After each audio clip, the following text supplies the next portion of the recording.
Hi, thanks a lot for choosing to watch and listen to my presentation. I'm Dan Hickey. I'm a professor with the Learning Sciences program at Indiana University. This is a talk that was presented on February 21st at the Cognitive Lunch program in the University Cognitive Sciences program. Today, I'm going to talk about cognitive theories of learning transfer. I'm going to contrast different theories of learning transfer and unpack their implications for instruction, assessment, and testing within cybersecurity education.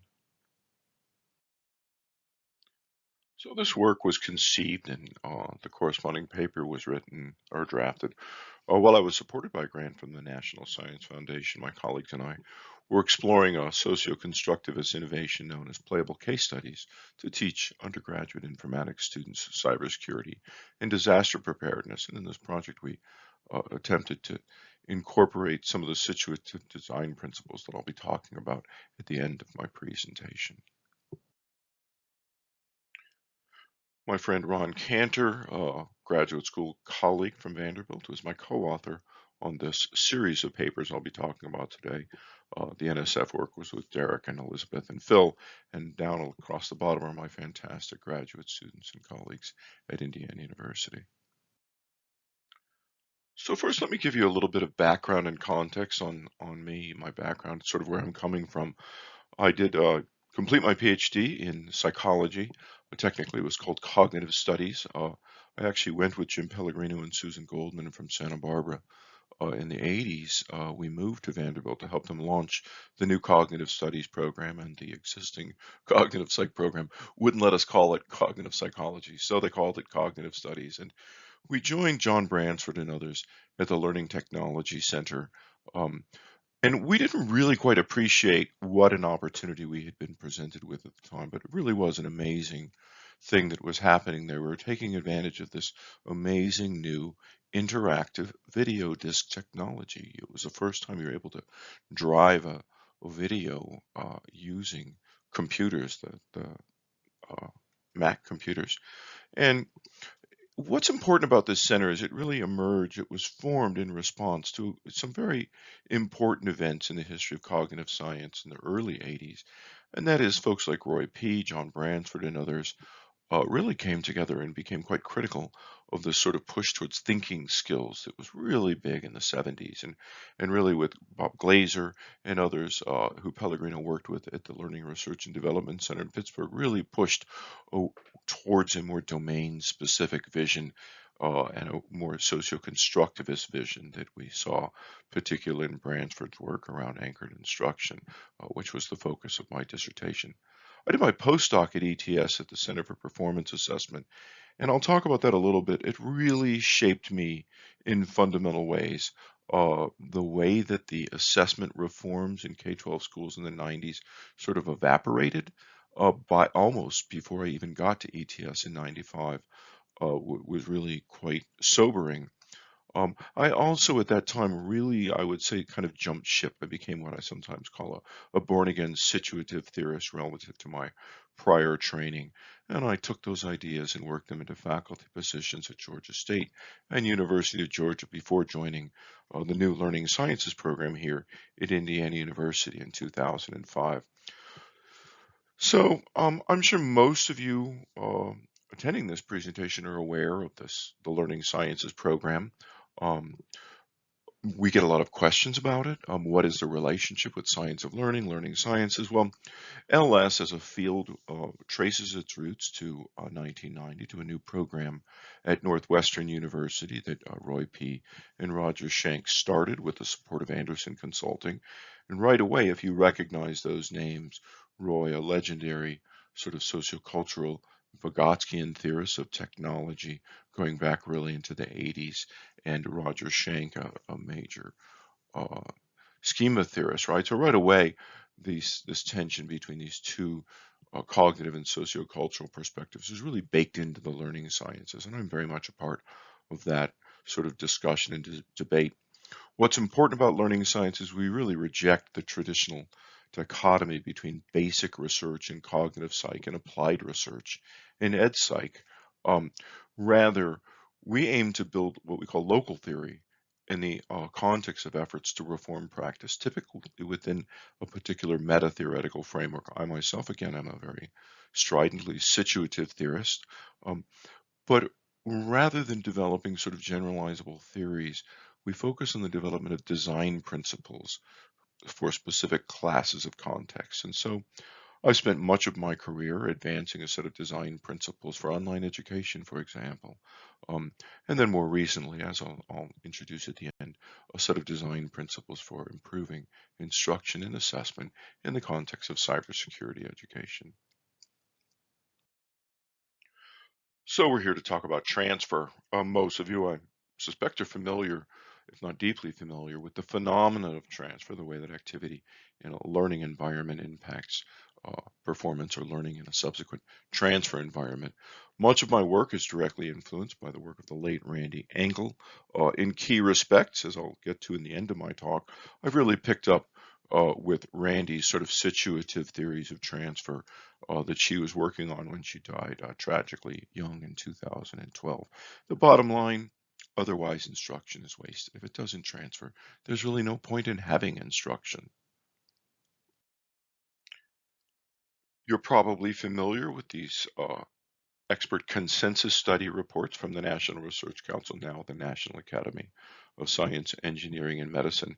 These reports are really important because they pull together uh, very carefully selected panels of experts who follow a very strict protocol to reach a consensus on important issues of national significance. And this particular one, this report was chaired by Jim Pellegrino of the Committee on Student Assessment. And they really emphasize the importance of transfer in assessment. I'm primarily an assessment scholar. Much of my work focuses on innovations in what I call everyday assessment, the kind of thing that educators do in their classrooms. And transfer is a really crucial element of it. And one's assumptions about transfer have a profound impact on education, most explicitly by assessments, but also by kind of achievement tests and external tests that we're often preparing students for. And this is because in most educational settings, assessments really function as proxies for transfer. They're giving estimates or evidence of expected transfer. It turns out it's really quite difficult in typical educational settings to really come up with truly explicit evidence of knowledge transfer for reasons that I'll touch on briefly, but I won't get into it too much today. So why study cybersecurity learning? I'm the only learning scientist that I know of who studies or even really cares about cybersecurity learning. There's a handful of cognitive scientists out there. I've worked with a couple of them, and I'm acquainted with one or two others, and I think I pretty much know most of them. Um, I believe that as we're approaching middle age, that the learning sciences really needs to start branching out and impacting more specific fields and basically exploring what do we have to offer, what's new, what enduring problems does learning sciences solve that we have to offer. I got into this field not quite by happenstance, but I was invited to help uh, design a cybersecurity course for K-12 network analysts, and for complicated reasons ended up designing. Creating the entire course and had to teach myself up enough cybersecurity in the process to do it. That was for the K-12 high-speed networks in California, an E-rate funded project. And that evolved into three subsequent projects, the aforementioned NSF project, and then two additional projects with IU's Center for Applied Cybersecurity Research. One was the Principles-Based Cybersecurity Assessment Project that Craig Jackson led, and now I'm currently working on the Jack Voltaic project. This is a really fascinating project with the Army Cyber Institute, um, doing sort of field-based work in a simulated environment around helping communities secure themselves. I love cybersecurity education because it's such a big, fat challenge. More than probably any field, it evolves very, very quickly. And this is because the cyber threat landscape evolves so quickly and constantly.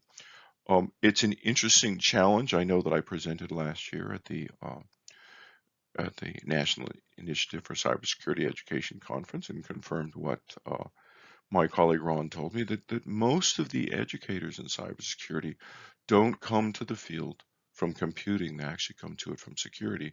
Specifically, many of them come out of their ex-cops and ex-soldiers.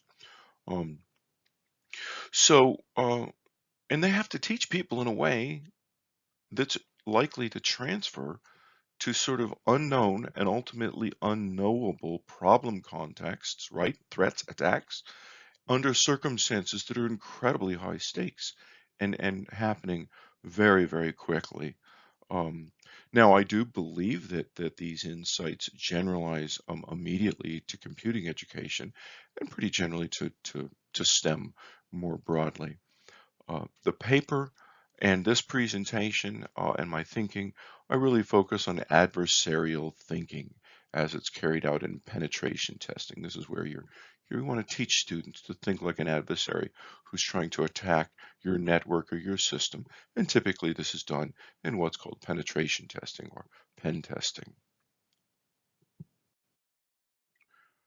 Our paper very briefly touches on the history of cybersecurity education and standards. It's actually been nicely written up in a number of other papers now, but it really started with, people just remembering to lock the terminal rooms so that people who weren't authorized to access the terminals, right, before passwords. Um, so the field is really smaller than computing education, but nonetheless, most CS degrees include cybersecurity coursework. Degree programs have expanded, and workplace professional development, compliance training, which I'm fascinated by and interested in, and test prep are all pretty large industries right now that really employ a lot of people and touch on a lot of people's lives. There's been substantial U.S. federal efforts starting within the Cybersecurity Infrastructure and Security Agency. The National Initiative for Cybersecurity Education was established in NIST. That's in the Department of Commerce in 2014. They released the NICE Workforce Framework for Cybersecurity, um, and that's been continually updated. And importantly, the framework contains over 1,000 KSAs, knowledge, skills, and abilities. And this is really important for my talk today because this emphasis on numerous small proficiencies is it's a signal. It really tells you something about their assumptions about transfer and the implications of those assumptions for instruction, assessment, and testing. There have been parallel efforts in the industry. The Association for Computing Machinery led the Joint Task Force on Cybersecurity Education in 2015. That was a number of industry associations, and they came together and put together CSEC 17, a set of cybersecurity education standards. And instead of focusing on these, hundreds of KSAs, they rather organize around cross-cutting concepts, and one of those cross-cutting concepts is adversarial thinking. So right away, you should get a sense of where I'm going here. The NICE framework really focuses on this just massive list and this continually updated list of KSAs, whereas the industry association was really organized more and focused more on these broader cross-cutting concepts like adversarial thinking. So one of the things that really motivated us to write this paper was this emergence of cyber ranges and digital twins. Now, our NSF-funded innovation was sophisticated, but it was nothing like what cyber.org is producing for K-12 kids and the US Cyber Range is producing for undergraduates. These are hyper-realistic simulations, very, very sophisticated.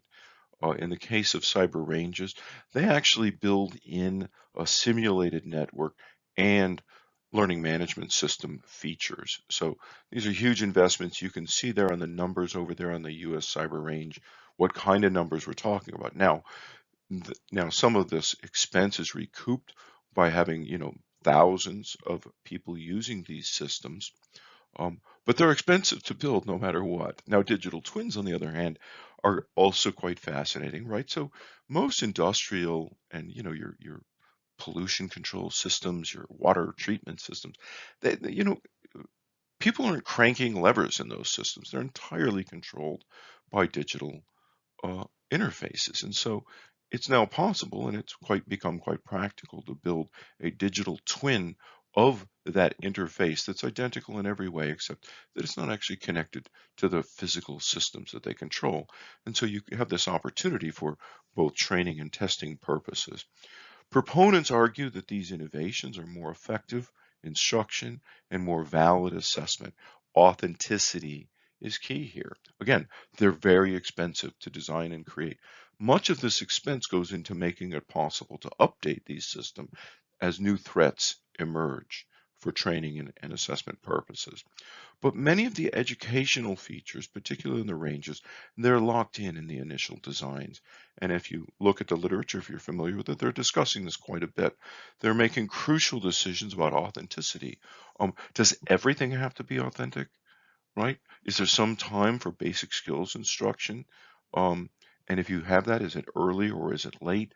And is that authenticity from a professional perspective, or is it from a more personal perspective that appears authentic to the learners? I'll return to that important issue in a bit. Probably the most important point I want to make here and the argument and where I'm trying to position myself in this community, really drawing from my initial experience at ETS, um, was we don't want to repeat the mistakes of the previous eras. As I said, I accepted my postdoc at ETS in 94, and really by the time I got there in 95, this massive K-12 reform around performance and portfolio assessment, it had literally evaporated. It just collapsed. And I had the pleasure of meeting and talking with Sam Messick, the sort of godfather of validity, who passed away shortly thereafter. He was, you always see him tottering and teetering around ETS with an oxygen tank. He was quite old, but he was quite sharp and just a lovely, lovely person. And he just, I'll never forget, he said, I told him this was going to happen. I told him this was going to happen. He published a very important paper in Ed Psychologist in 94, where he pointed out that sort of construct irrelevant easiness, so-called teaching to the test, um, it actually is a bigger problem with performance assessments than it is with conventional tests. This is because performance assessments are task-driven assessments rather than construct-driven assessments. And so many people were really quite mistaken about these issues when it came to performance assessments, and they ignored the corresponding issues with validity and the massive issues that were raised around cost, around just sheer efficiency. And arguably, that collapse really paved the way for the disaster that really was No Child Left Behind several years later. So let's dig a little more deeply into transfer. Uh, Well, The Transfer on Trial, this groundbreaking book, Detterman and Sternberg, in 1993, really helped a lot of people appreciate that transfer really surfaces some of the core debates in cognitive science. You had this tension between more associationist versus constructivist transfer that I'll talk about. You had this tension between these sort of the range of cognitive approaches versus situative transfer. Greeno's important chapter in that book was a really groundbreaking one. Um, you have these other issues that I talk about quite a bit in my teaching and my research. Lumpers versus splitters. Um, this is a big issue within the learning sciences. Do you lump together different perspectives, or do you split them apart and emphasize their differences? Um, One thing about transfer and trial is there was virtually no discussion of the implications of transfer for equity or diversity. Very central to my work. I have a recent chapter that just came out in the Handbook of Ed Psych last year, advancing a new model of transfer that thinks deeply about this issue. I'll come back to that.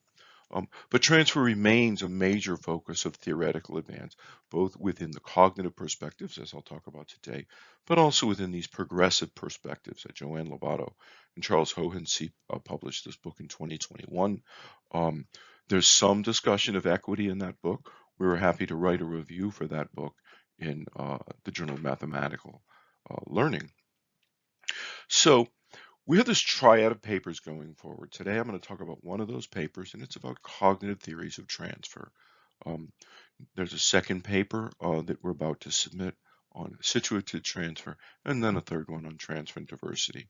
All three of these papers are concerned with the alignment of instruction, assessment, and testing. This has been the focus of really most of my research throughout my career. This is the alignment of instruction to assessment, the alignment of formative assessment to summative assessment, and the alignment of internal assessments to external tests, right? If they're too closely aligned, there's no evidence of transfer. If they're too far removed, you have other problems such as construct irrelevant variance entering. I'm going to let you take a minute and scan that before I start talking. So as you might have figured, this is kind of an overview. This is the overview. This is the body of the paper itself. You can see on the left, there's 8 different theories of learning and transfer. And then throughout this paper, we ask the question, well, what are learners doing? How does that learning transfer? Then what are the implications of those assumptions for the design of instruction? And what are the implications of those assumptions for assessment? And then what are some examples of that in cybersecurity education? Now, in my paper, because cybersecurity education is a relatively small field, I've actually had to draw quite a bit on examples from computing education as well. So for the remainder of my talk, I'm going to walk through each of these things and highlight some of these key points. First, we have what I characterize as historical differential theories of transfer. These are rooted in efforts in the early 1900s to uncover stable traits like IQ, Alfred Binet, of course. And what's important here is that knowing, learning, and transfer are defined by the items that appear on the particular test, right? Now, this resulted in very sophisticated statistical machinery that continues to influence education via sort of modern psychometrics. Uh, Most people consider it that it's no longer a viable scientific theory of learning and transfer, and this is because now we deeply appreciate that any sort of test really distorts knowledge, and certainly any test that aims to uncover a stable trait such as IQ really distorts what it means to know, right? Now, we argue in the paper, that differential theories are still massively influential in cybersecurity instruction and test preparation, and this is kind of a problem, um, right? So most cybersecurity instructors come to their field from security, um, and I think I'm pretty confident from talking to them and reading about it that we can characterize much of their instruction as sort of folk pedagogy that's consistent with differential theories that basically say, as long as you're not cheating and actually teaching to the content of the test, anything you do that boosts scores on those tests is effective instruction. We certainly see this within the test preparation industry. And because of the influence, the massive influence of these external certification tests, a good deal of cybersecurity instruction, particularly at the community college level, um, is really focused on preparing students for these external high stakes tests. I believe that this is really the core of the current so-called crisis in cybersecurity education. Um, this is all over the literature right now. And the bottom line is that employers are just complaining bitterly that students are coming out with degrees, even graduate degrees, and yet they still require massive amounts of additional training before employers are comfortable turning them loose on securing their network. Um, my colleagues tell me it's pretty straightforward. They just tell people, hack the network. And if they can't hack the network, if they can't engage in penetration testing, they probably don't understand the network or what kind of attacks it would face in order to be trusted to secure that network. So again, we see these huge investments in digital twins and things like that, and a lot of on-the-job training that's really quite expensive because cybersecurity, senior cybersecurity people get paid quite a bit, and entry level positions pay quite a bit as well. So, anyways, there's a lot of discussion about the so-called crisis, and I think this is a pretty big part of it. Now, arguably, drawing from some of the same assumptions about transfer is what I characterize as a modern constructionist theory of transfer. This is, of course, rooted in Pappert's early work. I love that picture of Seymour because it really captures the era. It really was, the very dawn of the graphical computer, and Seymour developed a logo programming language that's embodied in today's world in terms of Scratch, Blockly, and other block-based programs, and the idea of computational thinking. It's very, very popular in K-12 computing and cyber education. Cyber.org in particular does a lot of work with constructionist technologies. These are all based on what can be characterized as the formal discipline theory of transfer that assumes general transfer of general skills, right? So people thought that Logo, that kids who would learn, for instance, recursion in Logo, that they would learn about thinking skills associated with that kind of thinking. And um, how people learn one, a very important expert consensus study report from the National Research Council really documented that really by the 90s, most experts agreed that the evidence was overwhelming, starting with Roy P's work, that basically teaching kids Logo didn't transfer to very much besides Logo. It didn't transfer to text-based programming, and it certainly didn't transfer to other sort of higher order thinking skills. Constructionism still remains a viable, influential framework. We see it in the maker movement. My colleague Dave Greenberg is doing fantastic work in that regard. Constructionism generally remains quite hostile to any sort of formal assessment or testing. It's very difficult to measure the general transfer of general skills, and people like Mitch Resnick have convinced many people that the very act of measuring them sort of distorts education in such a way that it just becomes hugely problematic. Um, so I'm sidestepping this debate. I really love the work. I think Sushi Grover and Roy P. are doing amazing new work that is worth looking into. I love Yasmin Kafai's new paper in Ed Researcher with Chris Proctor, where they're introducing a new, more sociocultural vision of computational thinking that they're characterizing as computational literacy. So lots of work still going on in this field, massively influential in K-12 cybersecurity education. So I spent a lot of time with this paper thinking about these categories, and I've ultimately concluded that it was important to include what I characterize as a general cognitive science theory of transfer, drawing from Mayer and Whitrock have a very important chapter on problem solving transfer in the first handbook of educational psychology. And generally speaking, this is the perspective that ended up in how people learn. Now, these are expert consensus study reports, but John Bransford was the chair. Um, Roy P. and John Anderson were also on the committee, but you could really see John's influence, and particularly Anne Brown passed away while the report was being written.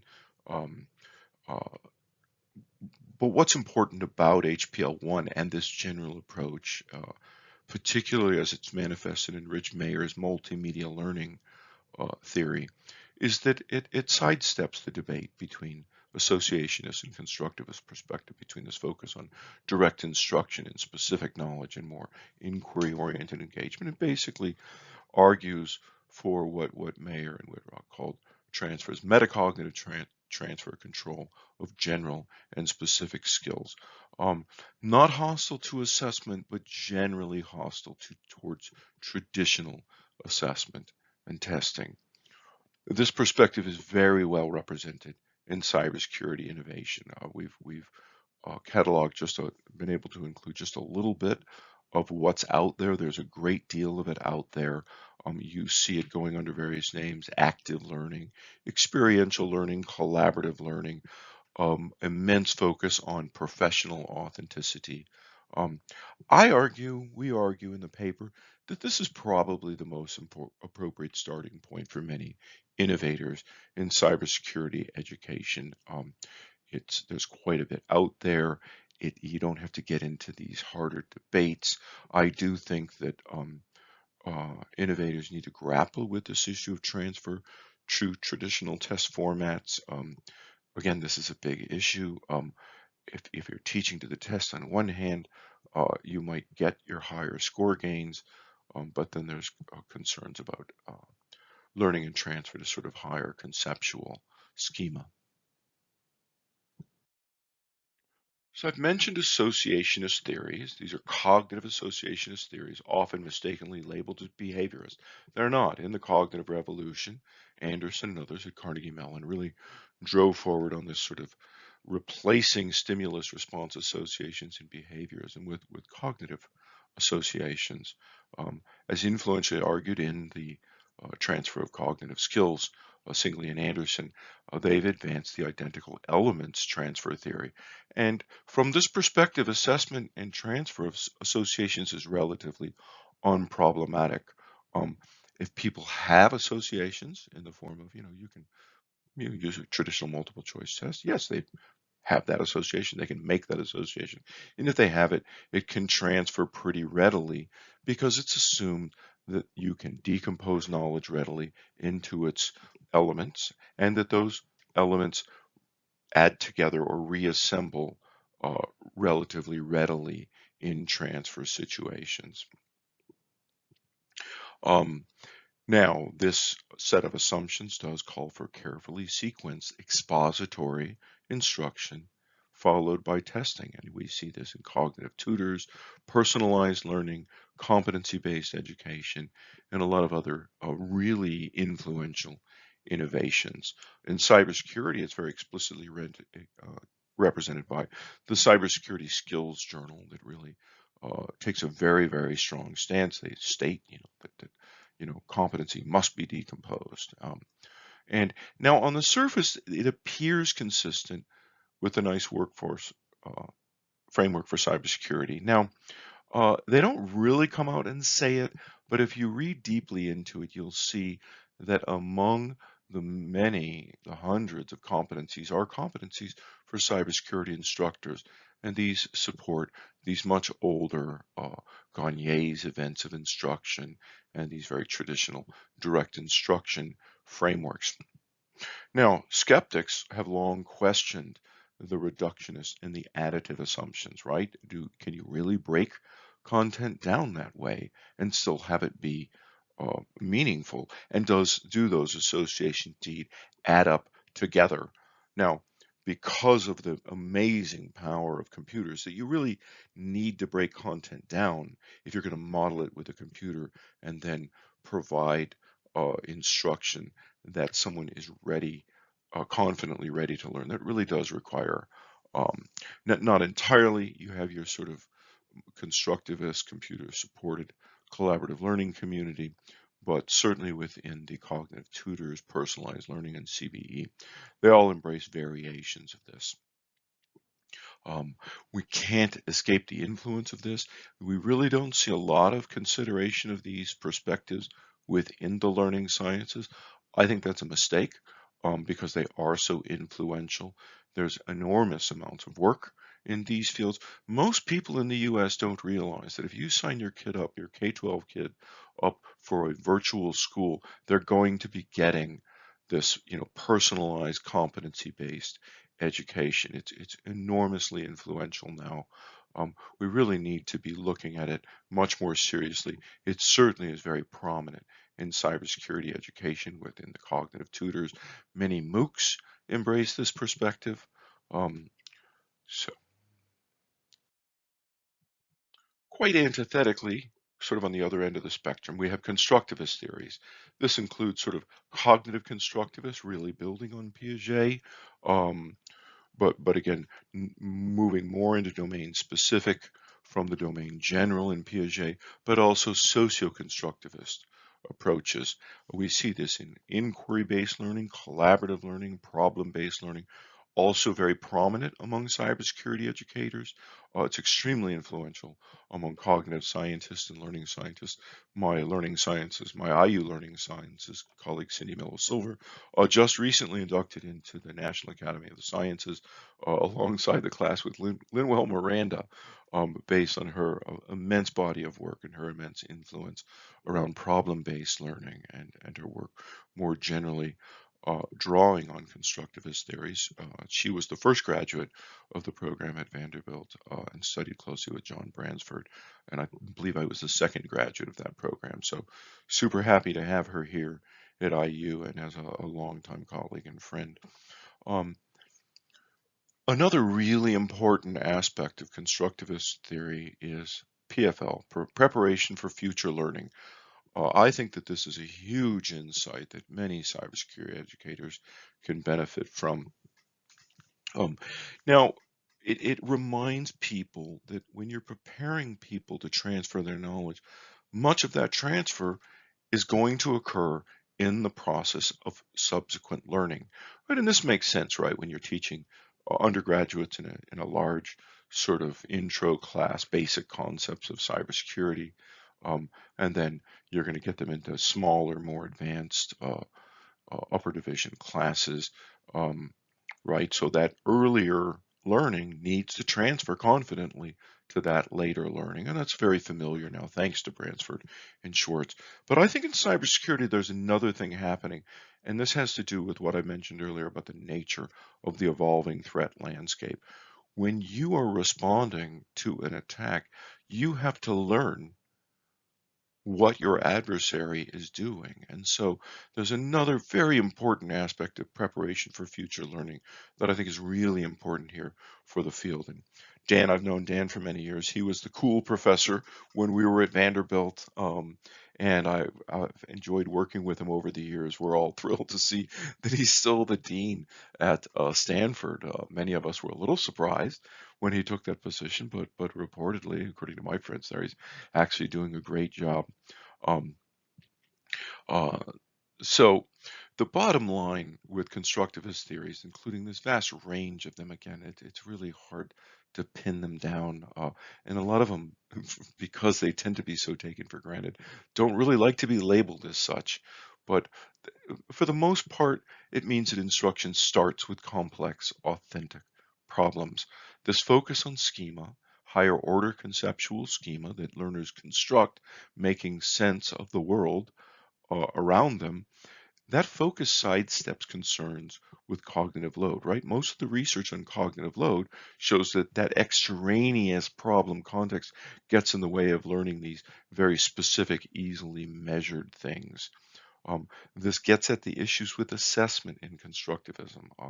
While PFL and constructivism is not hostile to assessment, um, it is certainly eschews what Schwartz and Bransford called drop from the sky assessments. So a great deal of skepticism towards so-called traditional assessments and a lot of emphasis on very complex sort of problem-solving transfer assessments that are, in the end, quite difficult to implement in typical educational settings.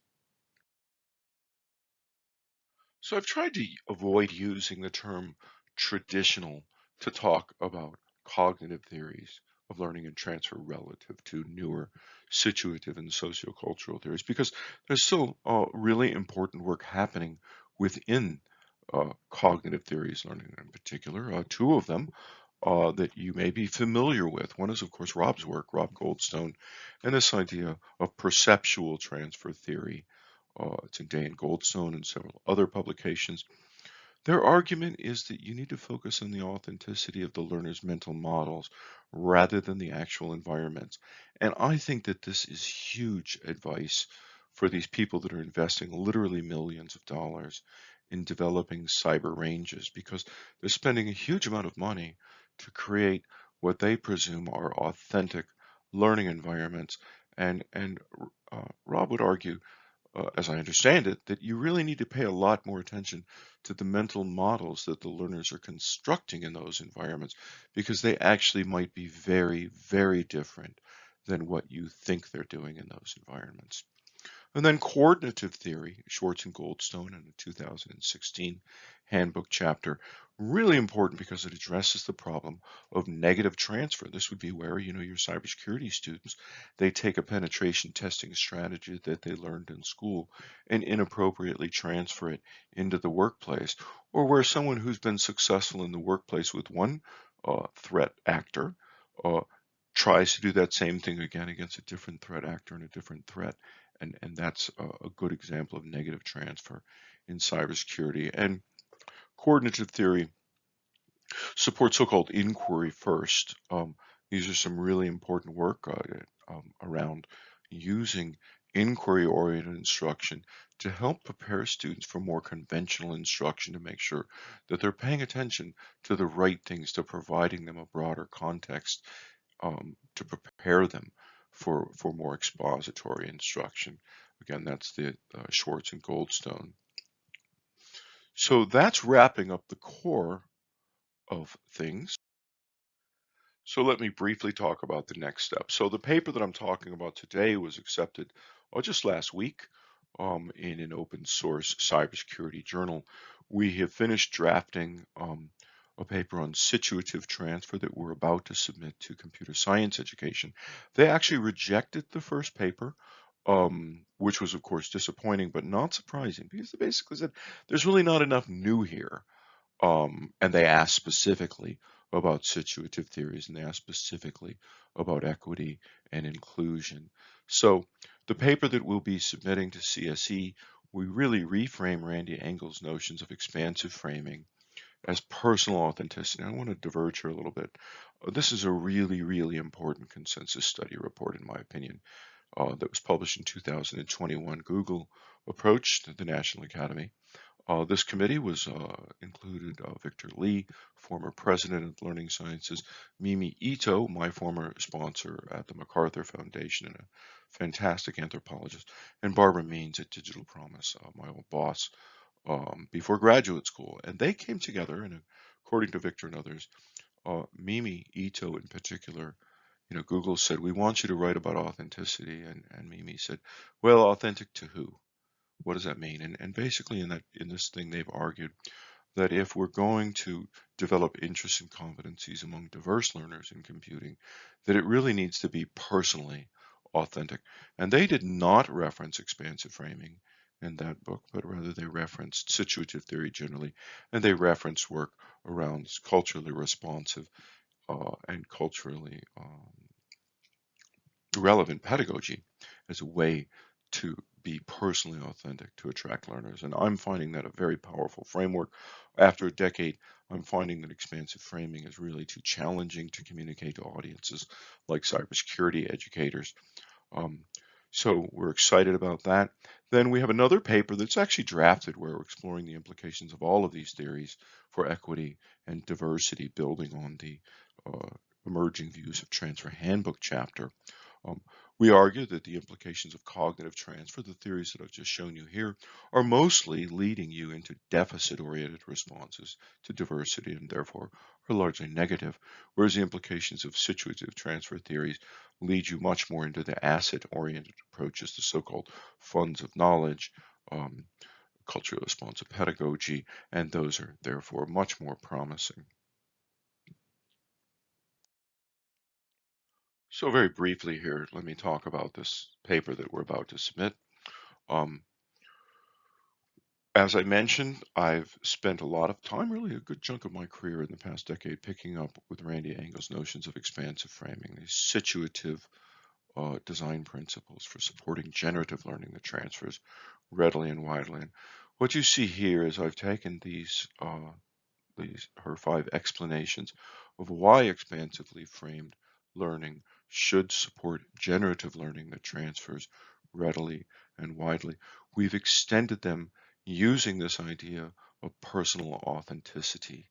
Again, I think that personal authenticity is a much easier sell to the cybersecurity education community and really the computing and STEM education community more generally. Expansive framing and situative theory is really it's a challenge to particularly people who are sort of unquestionably grounded in cognitive theories of learning. So there you see each of the 5 explanations we've reframed them as principles, we're providing some elaboration, and then we go into some length explaining in the paper, what does this mean for cybersecurity education? So this is the core of the instruction. We've embedded this instruction within what I characterize as my multi-level assessment framework that I've been working on really for most of my career.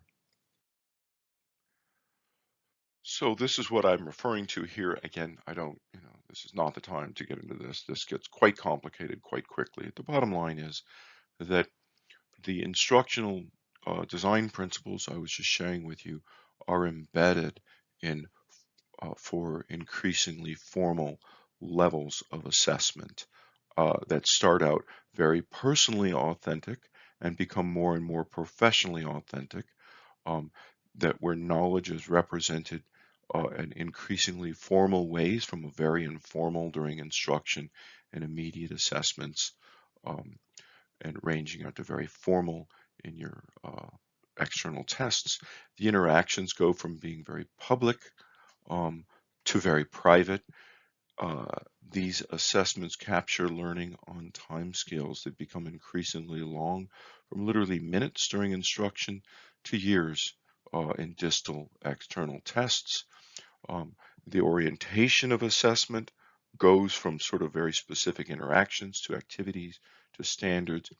And then finally, there I'm articulating much of my work really over really my career has been focusing on moving away from this idea of assessment purposes, which is as we saw in the NRC report, the knowing what students know, and concerns with summative purposes undermining formative purposes, to a focus on assessment function and broader functions in a way that allows the same assessment to serve formative functions for one kind of learning and summative functions for another kind of learning without that being a problem. And that's all for that. For now, I'm happy to answer any questions about that, but I'm about out of time. So if you want more information, feel free to email me, dthickey@iu.edu. My blog is called Remediating Assessment. Um, it's a very academic blog. I put up some very, very long pieces sometimes. I'm happy to see that we're getting often thousands of views and citations. I'm getting invitations to partner in publications based on them. So I haven't written anything about this work there yet, but I think I'll probably have something up there soon. Probably once this paper gets published, I'll probably blog about it. If you're interested um, in these ideas, a lot of what I talked about today across these papers is represented in a course, a core course in LS, Learning and Cognition in Education. We offer this course every semester, both in person and online. I usually teach it when I don't teach it. We have some very proficient adjuncts, and my colleague Dave Greenberg teaches it. I will be in the fall of 2024 teaching a directed readings in the learning sciences. If you really want to sort of see what learning sciences has to say about something that you care deeply about, come on and join us, and you'll be able to write a comprehensive literature review and get a lot of input and guidance from peers. In the context of that class, we're going to really dive deeply into these new generative AI writing tools, these writing assistance tools, not just Grammarly, but some of the other promising ones that are out there that our students are interested in learning how to use. So thank you very much for listening, and I'd love to hear from you in the future. Bye now.